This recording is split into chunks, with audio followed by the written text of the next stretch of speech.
Hey everybody, welcome back to another episode of Big Mike TV. We're here again at BP8 Fitness where we got the chance to talk to one of the top trainers in London, Ontario, Rita Catolino. Let's check this out. 5 seconds to go! Away to the buzzer, ladies! 10 seconds! Let's go! One more set, and then we're on our last station of the day.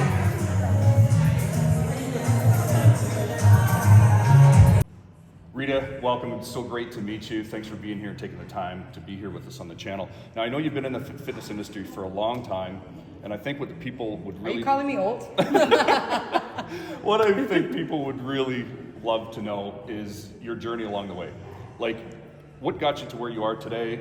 What influenced you to be there? Because I know you've certainly had a lot of influence on changing a lot of people's lives. Yeah, well, when I had my baby, it was like blank slate, time for change. I could be anything in, a lot of times motherhood is either gonna bring you one way or another. Like walking into gym at 27 years old with a 6-week-old baby, milk stained t-shirt, soccer shorts, felt awful, went to a couple group classes, and I remember leaving the group class and I looked over to the big boys weight room, and there was this woman in there, and I was just in awe of her body.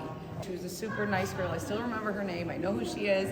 And she sat with me and she said, I would buy this, which was actually called the Bodybuilding Bible for Women by James. This is the program that she followed. She gave me a book. Okay. Yeah, like go buy this book. I went to Chapters the next day. Hugo Rivera and James Villapugue. Okay. I'm almost there. It was a 12-week exercise, and it was my Bible. I walked around with that thing, and the rest is history. I want to ask you, what do you think is maybe the biggest challenge that some people have who we know they clearly want to get in shape? Like if we were standing in a room full of people doing a health seminar, and we asked everybody to raise their hand if they wanted to feel better, look better, have more. I mean, everybody's going to raise their hand. So what do you think stops people from that? Because we hear excuses all the time, right? Yeah. And I talk about false beliefs too, where people just make these things up in their head. Like, I don't have time, I don't have the money, I don't know what I'm doing. Would you agree? Like, what do you think is the biggest challenge for people just to take action, right? I think there's many things, but one would be, especially with women, is fear of failure, right? So it's like they've failed so many times in the past. Why bother showing up again if I know the outcome is not going to be worth the sacrifice? Sure. And unfortunately, it's because maybe they were shown in the 80s that low calorie and walking and running on the treadmill was the answer, when we both know that that's not the answer. So allowing them to leave that limiting belief that I know we're gonna fall, and I call it failing forward.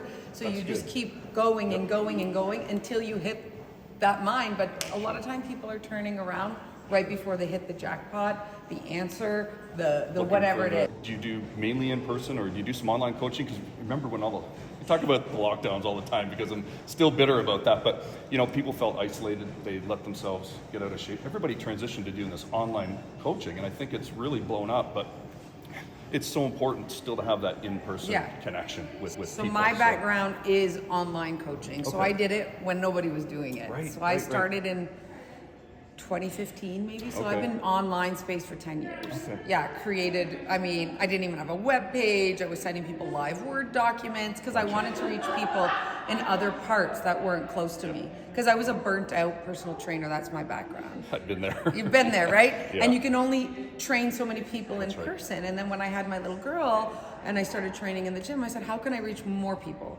So I created an online program. I was reaching women in other parts of Canada and the States. Cool. So I did that exclusively for 8 years. And the pandemic actually is what made me say, I miss people. So now I would say 75% online, 25% in person. Fantastic. I have a little boy now who's 5, and I want to be there for him as well. So it's a nice balance for me. Isn't that is the ideal lifestyle, I think, for a personal trainer. You remember the days too, 5 a.m., 5, 6 people before work. Then they take the kids to school, and then 9, 10 o'clock, then you got the lunch crowd. Then you're back for the dinner club. Next thing you know, it's 8 o'clock or 8 p.m. and you're just... And the problem with that is your own work. You're supposed to be a product of your product, Right. of, you know, and then you let Right. your own workout slide. I remember, you know, training at this big box gym and being like, there was no time for my own training because I was up at 4 a.m., you know, Monday through Sunday. So that had to stop for my own well-being. And I mean, I'm 45, and so I have priorities, and although money and working and clients is up there, it's not number one. Yeah, So absolutely. yeah. Exactly. So Yeah. I want to talk about community, which I think is super, super important. I created an amazing community of women from all over the world online. We got together once a year from England, from is that Sweden, right? and we'd Okay. come to Oh, London, and we fantastic. had like a weekend of workouts and healthy cooking and yoga and all those things. So you can create a really good online community. Obviously, the best choice is in person, where you can hug and touch and cry and sweat together. But I think that is the most important thing, is you show up better. That, you know, when we think about commitment, and so many times when we're alone, if we make a commitment to our health, to ourselves, it's easy to break, right? We're like, I can have the cookie. I can have the wine, even though I said I'd go 30 days alcohol free. I can skip today's workout, I'll go tomorrow. But when you have a community, you have somebody else to be accountable That's right. to Big time. and for, you show up more, right? Because you know, oh shoot, that girl's waiting for me in my class. I told her I'd be there tomorrow. I signed up for that class. Right. I know I'm gonna feel great after. The music, the vibes, we're gonna grab a coffee after class. So that feeling of partnership, accountability, and just feeling like you belong. What would you say to get them to take Action? Just do it. No, but we were talking before about motivation, and I think a lot of people wait for motivation to come from the sky and hit them on the head like Chicken Little, and it doesn't happen. Motivation happens through action. So it's taking those small, almost micro habits, I call them, instead of looking at the big picture. What can I do today? A small action step that's going to compound over time and create the bigger picture. Is today having one extra glass of water and one less treat during the day? Great. Once that becomes that micro habit, it becomes second nature. Is today walking on the treadmill? Habits are. All right, and then you habit stack, you create larger habits, and those things compound over time. There's a book called The Compound Effect by Darren Hardy.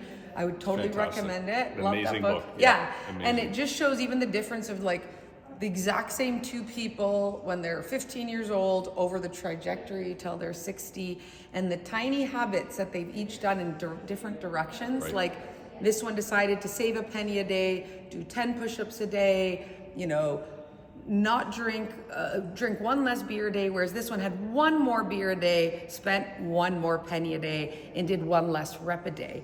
Sounds so irrelevant and so unimportant in the larger scheme of things, but fast forward 10 years, where they end up this at the one's end of it. super fit, super Yeah. rich, super, you know, and this one is, you know, poor couch potato on the couch, not loving his life because of those small, insignificant choices that we make on a daily basis. So I would say to anybody listening right now, if they're not doing anything, what can I do to just, you know, move the needle in the right direction? Well, I heard a quote somewhere. I think it was maybe Ed Milet said, "Show me your habits, and I'll show you your future." Yeah. You know, it's that simple. So, listen, thank you so much for your time. Let everybody out there know how they can find you or get a hold of you if they want to start working with you. Yeah, so it's, hey, I'm gonna look at you guys. It's Rita Catolino on Instagram. That's Catolino. Or my webpage is ritacatolino.com. You can find me on Facebook, Rita Catolino Fitness Model. It's just my name. That's it. Fantastic. Yeah. Thank you so much. Thank Thank you. so Big much for your Mike. time. Thank you. Hey everybody, I just want to remind you that if you're a personal trainer or a fitness coach and you want to learn how to make your first $100,000 online, I created something called FIT PRO Skool, where I teach trainers how to build their own online community and start making money in the first 14 days. All you got to do is click the link below. It's completely free to join, and I'll see you on the inside.